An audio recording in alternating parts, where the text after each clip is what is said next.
Eu sou professora do Departamento de Medicina Especializada aqui da Universidade Federal do Espírito Santo e dou aula de cirurgia plástica. Vou tentar abordar com vocês pelo menos o conduta inicial frente a um paciente queimado que chega na unidade básica de saúde.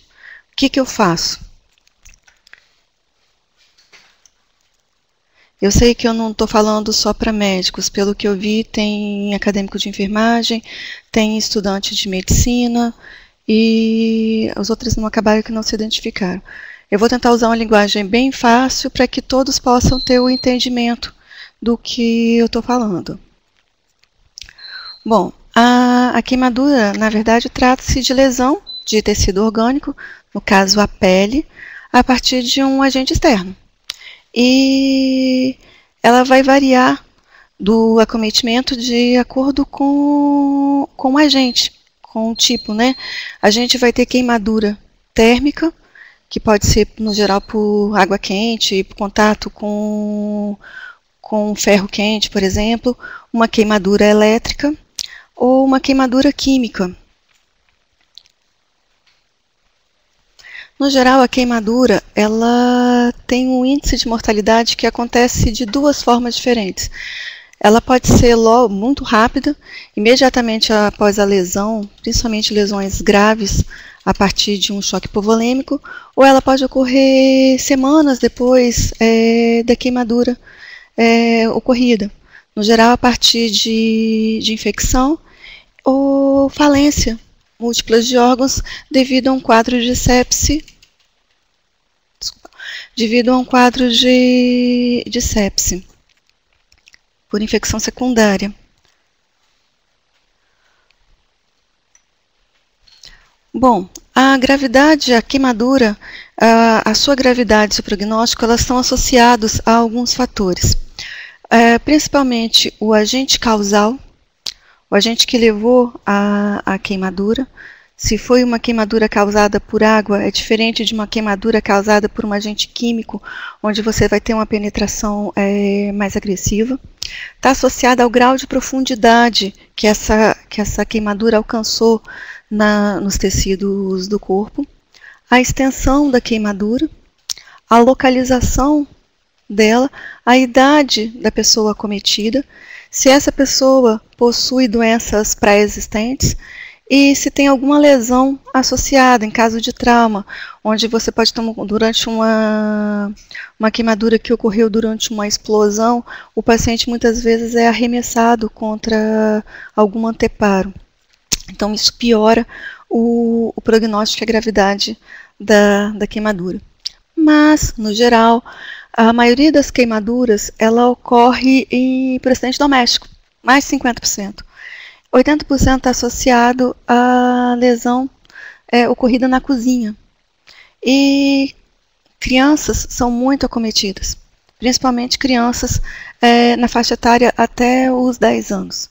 Ou por mexer em fogão com derramamento de líquido escaldante, contato com ferro, contato com tomadas que colocam na boca, ou derramamento, algum adulto cozinhando, a criança entra correndo e acaba sofrendo um escaldamento. Então, assim, o objetivo da palestra é justamente ajudar vocês a atuar em frente a esses casos. Eu coloquei um exemplo aqui, não de uma criança, mas de um homem adulto. Chega um homem, aparenta 18 anos, estava trabalhando, houve uma explosão numa caldeira e houve derramamento de líquido sobre ele, líquido escaldante. Pegando membro, mão, tronco, face, e ele e um colega também foi atingido. Mas o que eu faço? Chegaram duas pessoas, uma com área maior de queimadura, outra com área menor, mas a outra pegou face. Por onde que eu começo? Por quem que eu atendo primeiro? Quem eu dou prioridade? Esse é o nosso objetivo. Tudo isso vai depender do que você encontrar.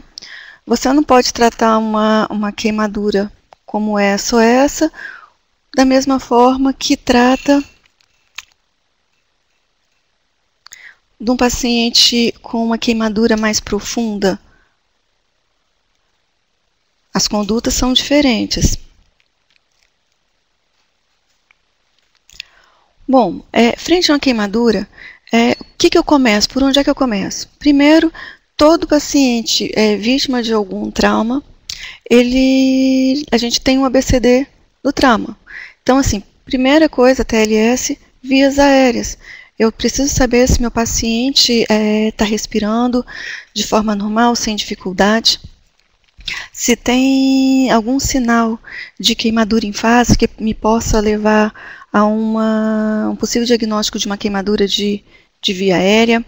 Se eu estou vendo que a queimadura é extensa, como é que está,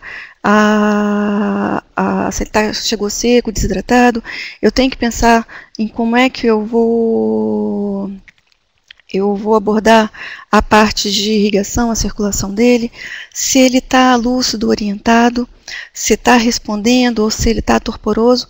Tudo isso, durante o atendimento inicial, vai me nortear frente à minha conduta. O paciente chegou para mim, estou na unidade de saúde, ele já veio correndo, trouxeram ele do jeito que estava. Se eu não estiver no local do acidente, chegou do jeito que está, eu tiro a roupa do paciente para eu poder identificar a área queimada e parar o processo de queimadura, principalmente em caso de queimadura química, onde a manutenção da roupa pode conter resíduo do que está levando a essa queimadura e manter a queimadura. Se estiver no local do acidente, faça a mesma coisa. Estou andando na rua, a pessoa saiu correndo toda queimada, tirar e tentar cobri-lo da forma mais rápida possível. Então, interrompa o processo de queimadura através da remoção de roupas, joias, anéis, o que ele tiver no corpo. E vou tentar cobrir esse paciente com tecido limpo, de preferência úmido aquecido, para que ele diminua a perda pela queimadura. Bom, cobrir, se eu estou na unidade de saúde fica mais fácil, né? Durante o atendimento, já vi que meu paciente está respirando bem, está lúcido, está orientado, eu vou começar a colher dele informações que possam me mostrar se tem trauma associado ou não, se tem alguma coisa que possa estar piorando a queimadura dele. Bom, houve explosão, ele é diabético, hipertenso, quais medicamentos que ele usa, ele é alérgico, não é? Ele comeu recente ou já tem um certo tempo de jejum, tem vacinação vigente contra tétano, que é uma preocupação porque é uma porta de entrada. Então, durante o meu atendimento, eu já vou vendo tudo isso. Bom, estou examinando, estou vendo que o paciente tem um chamuscado na face. Já tenho que ficar um pouco mais alerta. Isso pode me mostrar que pode ter havido alguma queimadura de via aérea. Então, chamuscamento de face, de pelos do nariz, de cílios, supercílio, vai me alertando sobre coisas que podem estar associadas, não só a parte externa, mas a parte interna também. Então, vou fazer um exame de cavidade, me atente, se eu não tenho isso disponível na hora, pelo menos uma horoscopia a gente consegue fazer com um abaixador de língua para ver se tem alguma fuligem, alguma coisa que possa estar me norteando. Se o paciente já começa a tossir com um escarro já escurecido, carbonáceo, já me indica que provavelmente eu tenho uma lesão associada, o que é uma lesão grave.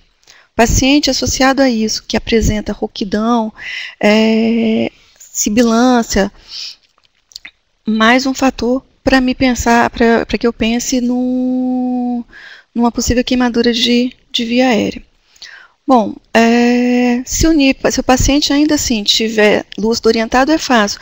É um pouco mais complicado quando o paciente tem alteração de sensório, onde já fica um pouquinho mais difícil de identificar o que eu falei com vocês antes. Bom, outra coisa que a gente tem que pensar, paciente que teve queimadura em face e que ficou restrito, confinado a locais fechados, também pode sofrer de intoxicação por monóxido de carbono. Então, sempre que o paciente tiver história de queimadura, no geral com presença de fogo, em ambiente fechado, a gente tem que ficar um pouco mais alerta para uma possível intoxicação por monóxido. Esse paciente vai necessitar de oxigenoterapia. Eu sei que em ambiente de uma unidade básica de saúde é um pouquinho mais complicado, mas eu estou falando com vocês coisas que devem ser feitas. Depois a gente vai discutir o que pode ser feito.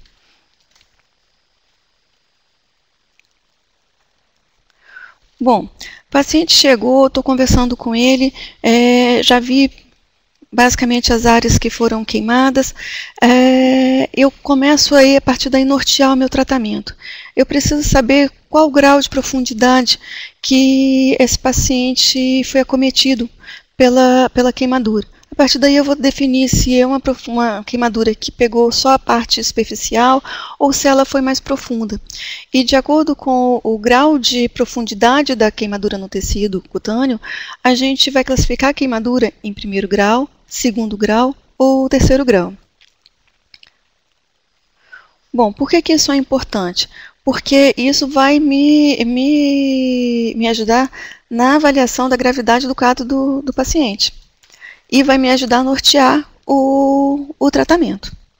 Além disso, eu sou capaz de informar o paciente se isso vai deixar sequelas maiores ou menores em casos de cicatrizes. As queimaduras de primeiro grau são as queimaduras que a gente observa quando a gente vai à praia.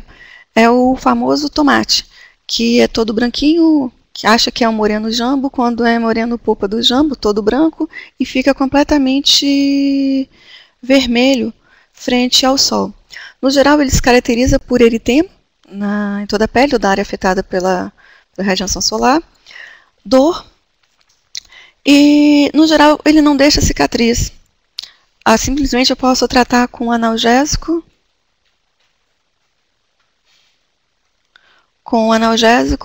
e hidratante, quando muito um corticoide, para poder melhorar a dor, mas não tem impacto sistêmico nenhum para o paciente. As queimaduras de segundo grau, elas já aprofundam um pouco mais. Elas não pegam só a epiderme, elas já pegam a derme também. Então, elas vão ser caracterizadas por presença de bolhas ou flictenas, né, associado a edema e muita dor. Se ela for superficial, porque aí está acometendo as terminações nervosas. Se ela já ultrapassou a parte mais profunda da derme, como houve lesão de terminação nervosa, você não vai ter tanta dor. Então ela pode ser, como eu falei, superficial, as bolhas mais superficiais, pegando derme superficial, e profunda, pegando toda a derme. Nesse caso, a cicatrização é um pouco diferente.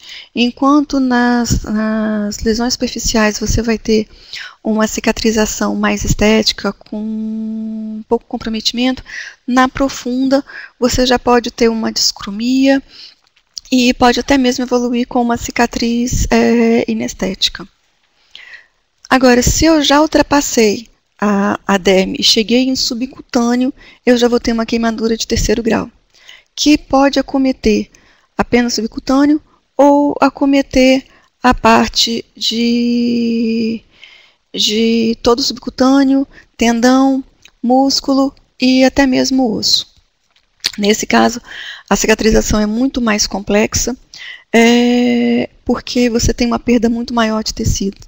Ela pode se mostrar desde aparências chamuscadas, o carbonácea, ou uma carapaça, ou como uma carapaça seca, e no geral não dói, porque toda a terminação nervosa já foi destruída.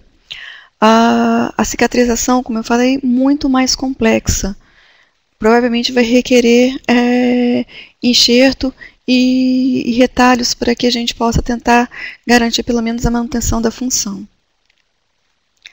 Bom, a superfície da área queimada, a gente se baseia por uma regra criada por Wallace, onde ele divide a superfície corpórea em percentuais referência ao número 9, que é conhecida como regra dos 9. onde a gente vai ter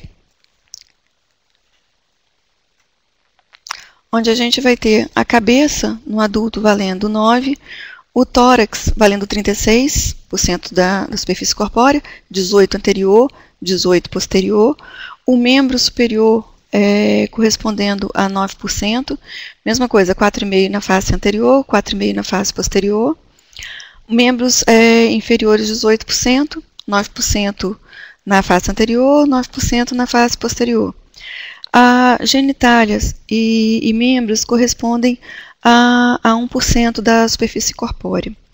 Criança tem um percentual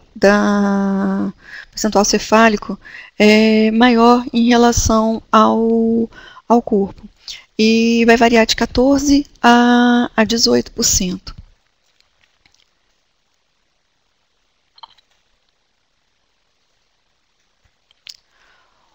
Bem, de acordo com a extensão da queimadura, a gente vai classificar o paciente num pequeno, num médio ou num grande queimado. Paciente pequeno queimado é paciente com superfície corpórea queimada menor que 10%. Ou um terceiro grau de 2%, pequeno. O médio queimado de 10% a 20%, em média. E o grande queimado, que tem uma superfície corpórea maior que 20%. A esses pacientes têm indicação de serem tratados num CTQ. 20% de segundo grau, ou terceiro, ou 10% numa queimadura mais profunda. Lembrando que criança é diferente, as proporções são menores. Bom, é muito importante para a sobrevivência do paciente um bom controle circulatório. Quanto maior a área queimada, a área de trauma, maior vai ser a perda de líquido e maior a possibilidade do paciente evoluir com choque hipovolêmico. Para isso é de suma importância a reposição volêmica para esse paciente. A reposição volêmica ela vai se dar a partir da superfície corpórea queimada e em relação ao peso do paciente. Tem duas fórmulas que a gente usa.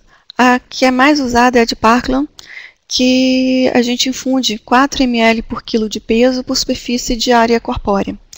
E a primeira escolha do que infundir é o Ringer lactato. A gente calcula o volume e infunde 50% nas primeiras 8 horas e o restante nas 16 horas seguintes. Na fórmula de Brook, são 2%. E houve uma modificação dessa fórmula que chegou-se a um consenso de infundir de 2 a 4 ml por área queimada, por quilo por área queimada. No entanto, uma das coisas que é de suma importância na hora da gente infundir não é simplesmente calcular o volume e mandar ver. É muito importante a gente ver o débito urinário do paciente, porque ele vai nos nortear quanto ao grau de hidratação desse paciente. Se eu estou com um paciente que eu já estou infundindo lá o volume para ele e ele não está urinando, eu preciso aumentar esse aporte do volume infundido até que eu tenha uma diurese. Porque isso me fala que o paciente ainda está em choque e não está respondendo. Em contrapartida, se eu estou infundindo o volume lá de 50% nas primeiras 8 horas e o paciente está apresentando uma diurese acentuada, eu posso diminuir esse volume. Lembrando que o débito urinário deve ser mantido em torno de 1 ml por quilo hora em crianças e mais ou menos 50 ml por hora no adulto. Bom, então vamos voltar lá à questão inicial que eu tinha feito de questionamento para vocês. Tem 2 homens, um com 30 anos, pesando 80 quilos, e que foi atingido por líquido quente em membro superior,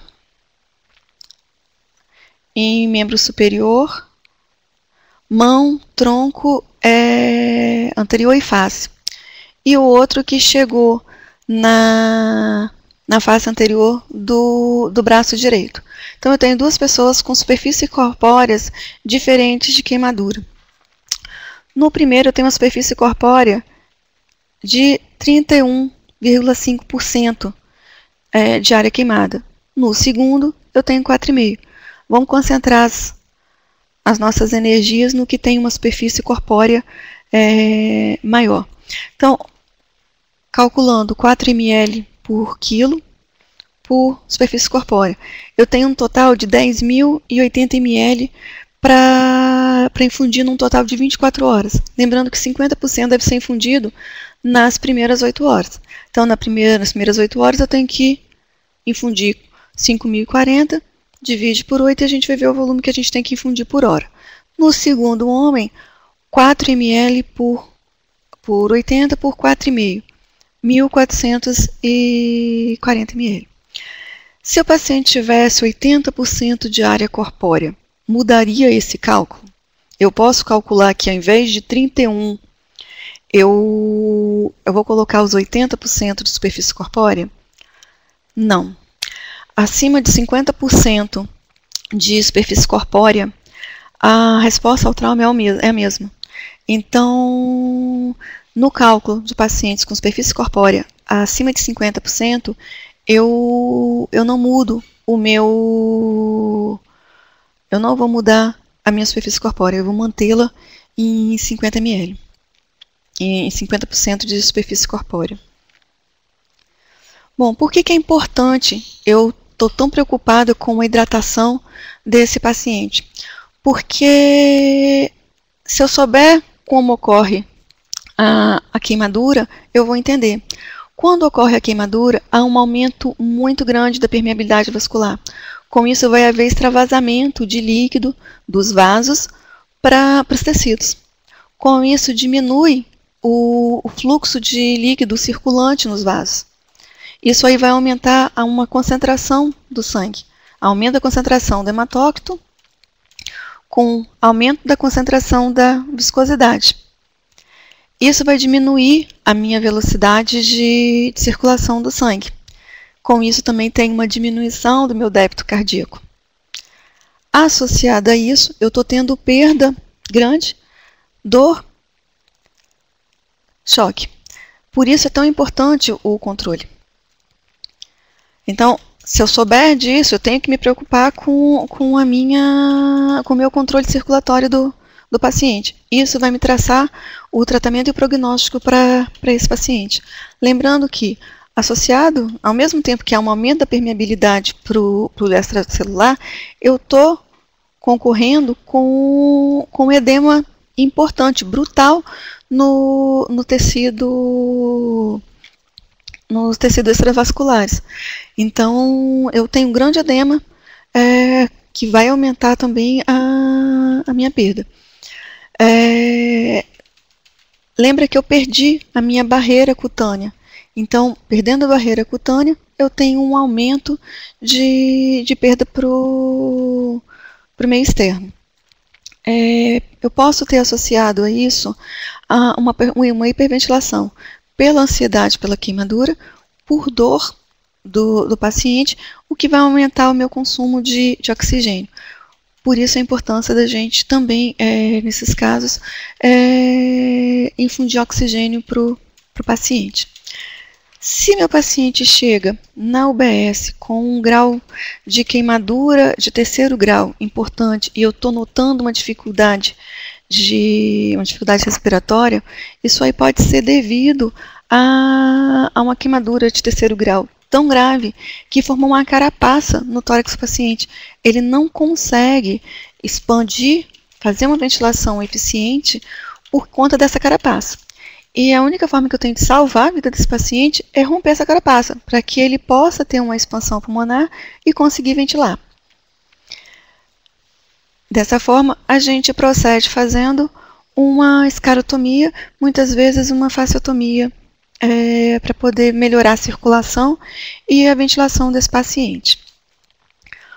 Bom, e aí, atendi tudo, interno ou não interno, eu posso mandar o paciente para casa, não posso. Se o paciente apresenta uma superfície corpórea menor que 20% numa queimadura de segundo grau, eu posso tratá-lo a nível ambulatorial. Se ele tem uma superfície corpórea com queimadura de segundo grau acima de 20%, eu devo encaminhá-lo para um hospital para um tratamento mais adequado. Se for criança com queimadura de segundo grau até 10% da superfície corpórea, trato a nível ambulatorial. Então, eu vou prestar todos os atendimentos a nível de UBS e ele vai ficar retornando depois para poder fazer os curativos de forma adequada. No entanto, se o paciente tem uma queimadura de terceiro grau maior que 10% de superfície corpórea ou uma criança maior que 5%, há indicação de internação hospitalar. Mas sempre vai ser assim? Então, não. Eu posso ter uma superfície corpórea menor, mas em áreas críticas que requerem uma atenção maior, como períneo, face, nádegas, mãos. Nesses casos, há indicação de você fazer um tratamento em ambiente hospitalar pela topografia que pode me levar a uma gravidade maior. Além disso, pacientes com queimaduras elétricas devem ser encaminhados para tratamento a nível hospitalar, porque eles têm uma possibilidade maior, além de tudo que eu falei, evoluir com arritmia. As queimaduras químicas também. Queimaduras inalatórias, a mesma coisa. O paciente ele pode evoluir com um edema importante de via aérea, necessitar intubação e aporte ventilatório. Então, nesses casos, eles devem ser encaminhados para tratamento em ambiente hospitalar.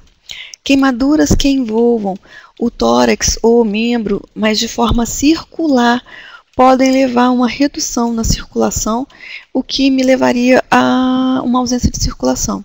Então, nesses pacientes onde provavelmente a gente vai acabar evoluindo com a necessidade de uma escarotomia ou de uma fasciotomia, isso o ideal é que seja feito dentro de um ambiente hospitalar. E em pacientes também que apresentem comorbidades importantes. Bom, como é que eu vou classificar que a queimadura, então, é grave ou se não é grave? Como eu falei, vai depender da área.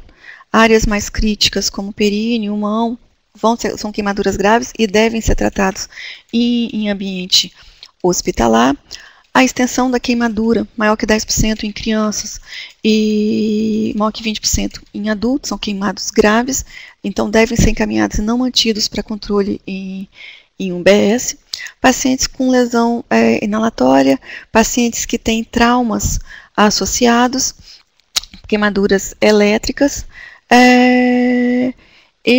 ou então se o paciente tem algum transtorno mental e que, na verdade, a queimadura foi decorrente de uma tentativa de suicídio, também tem indicação de hospitalizar, porque esse paciente também vai precisar de medicação psicotrópica. Bom, já observei meu paciente, já calculei a minha hidratação. O que eu faço agora? Bom, se for um paciente com uma superfície corpórea queimada que é acima de segundo grau, eu tenho que começar a pensar no curativo. Então, eu já hidratei, já mediquei meu paciente, ele está com muita dor, já fiz uma analgesia para ele, fiz um antiemético, já tentei controlar e já vi tudinho. Está vacinado para tétano, não está? Já fiz toda essa parte, já está infundido o volume adequado, já sondei, eu vou pensar no curativo. Como é que eu faço o curativo no paciente queimado? Bom, no geral a gente opta por tratamento, por debridamento, retirada das bolhas, lavagem da área e oclusão da área queimada, no geral. Porque tem alguns locais que não tem como você simplesmente fechar. Períneo, face, pescoço é muito complicado. Por mais que você queira, você muitas vezes não consegue. Então, a gente às vezes associa um colar para poder tentar manter a oclusão. Porque eu não posso simplesmente passar uma atadura na área cervical, porque lembra que está edemaciando. Mas eu posso usar anteparos que mantenham o meu curativo no local. Então, eu tenho que me preocupar com a limpeza da ferida e eu vou cobrir a área queimada para poder também tentar diminuir a perda. No geral, a gente usa pomada que vocês vão encontrar em UBS, sulfadiazina de prata. Na tentativa de não aderir, manter a área umidificada e cobrir com pasta de algodão, com gás e atadura para a gente tentar diminuir a nossa perda hídrica. Não tenho a sulfadiazina aqui na minha UBS. Você tem vaselina? Você tem alguma pomada para que não haja aderência da gaze ou da pasta de algodão no tecido? Essa, se tiver, é o que a gente vai usar até que o paciente seja realocado para um local onde o tratamento adequado possa ser dado. Lembrando que quando eu fizer o tratamento, o meu curativo, eu tenho que pensar que eu vou ter áreas que estão sem o revestimento cutâneo. Então, eu tenho que pensar na mobilidade, nas restrições que o meu curativo inadequado pode estar trazendo para o paciente. Então, se é em região de mão, e queimou toda a superfície anterior e posterior da mão, eu vou deixá-la semifletida, porque se eu deixar ela fizer um curativo com a minha mão aberta, uma das duas, a parte flexora vai funcionar, mas a parte extensora, como ela vai ressecar, na hora que eu for tentar fletir, eu não vou ter uma flexão adequada pela queimadura, o curativo inadequado da parte extensora, da parte posterior. Então, é interessante e deve ser observado durante os curativos. Não posso fazer um curativo com uma mão, os dedos todos juntos. Eu devo colocar um anteparo entre os dedos para impedir que na cicatrização haja aderência de uma área com a outra. Então, isso também deve ser observado a fim de evitar uma cicatrização inadequada e posteriormente evoluir com uma brida ou alguma retração. Bom, mas não, na minha UBS eu tenho algum recurso, eu tenho algumas pomadas, ou se eu não tiver, eu tenho como pedir. O que é o ideal? Pelo menos a sulfadiazina é desejável que você tenha. Se tiver sulfadiazina associada ao sérum, seria o ideal, porque durante a queimadura há a liberação de várias substâncias que pioram o processo inflamatório do paciente e piora a gravidade dessa resposta ao trauma que ele está tendo. Então, o sérum seria uma opção. Durante o meu tratamento, uso ou não uso antibiótico? A princípio, não. Tá? A princípio, a gente não usa antibiótico, embora eu tenha que pensar na cobertura para bactérias gram-positivas que já estão na nossa pele e também algumas gram-negativas. Mas isso eu tenho que pensar posteriormente. Inicialmente, eu vou tratar como uma ferida inicialmente limpa, a não ser que haja resíduo decorrente de explosão.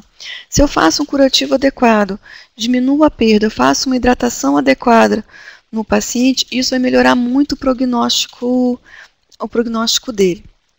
Bom, quando eu faço curativo e o ocluo, eu diminuo a possibilidade de infecção e de proliferação bacteriana. Mas, se eu não tiver a cobertura adequada, não é por isso que eu vou deixar de fazer o curativo.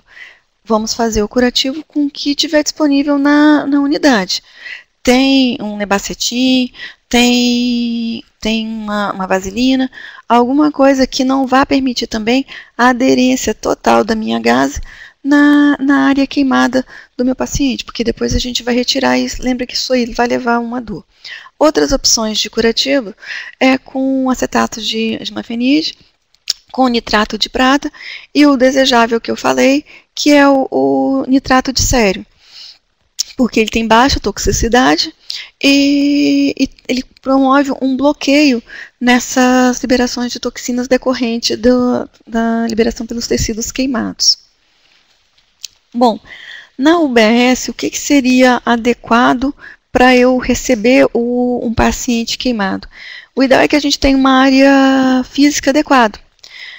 Se eu penso que eu tenho 3 tipos de queimadura: queimadura térmica, queimadura química, queimadura elétrica, e principalmente essas duas últimas concorrem com respostas mais graves, eu preciso me preparar também para o pior, porque todas eu posso ter o choque hipovolêmico. No entanto, na queimadura elétrica, eu ainda posso ter arritmia associada.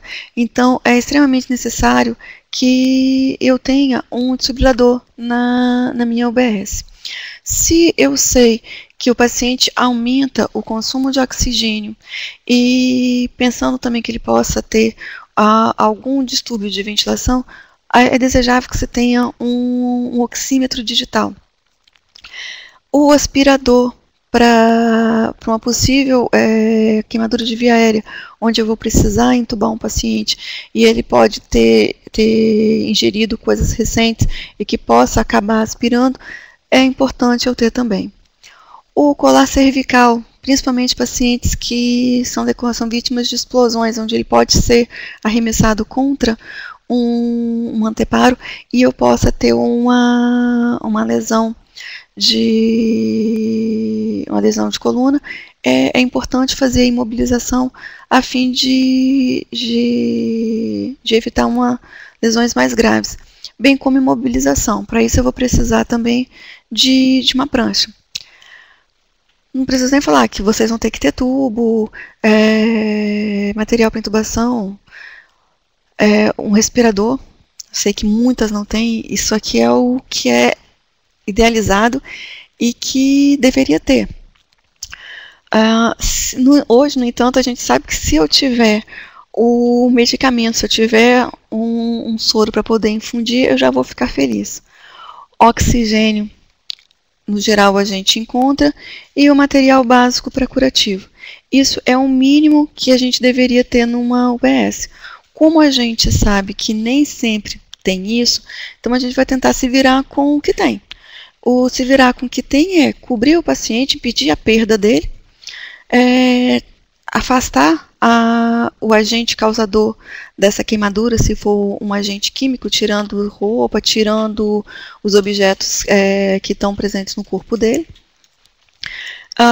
fazendo uma infusão de soro, tentando controlar essa infusão através de débito urinário. Então, faz necessário a sondagem desse paciente com sonda vesical de demora. A manutenção, a vigilância da parte ventilatória, por isso a importância do oxímetro, se ele está ventilando de forma adequada ou não, pode mudar de uma hora para outra, então você tem que ficar vigilante quanto a isso. Essa estrutura é a estrutura mínima, pelo menos até que, se você percebeu que o paciente tem uma queimadura de 2º grau, acima de 20% de superfície de área corpórea, que você mantenha ele na unidade até que você consiga transferir para uma unidade de referência.